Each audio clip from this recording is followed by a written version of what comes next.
یادتونه بچه بودیم شعر سعدی رو برامون میخوندن؟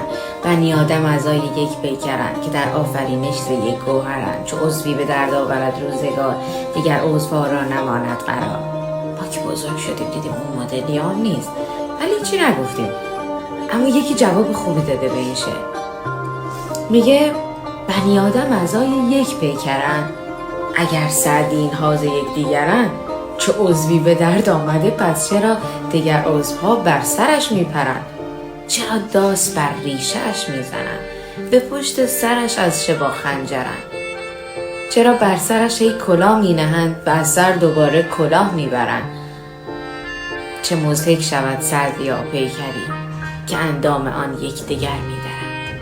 نه دستی که از هم گره واکنند، نه چشمی که بر درد هم بنگرند.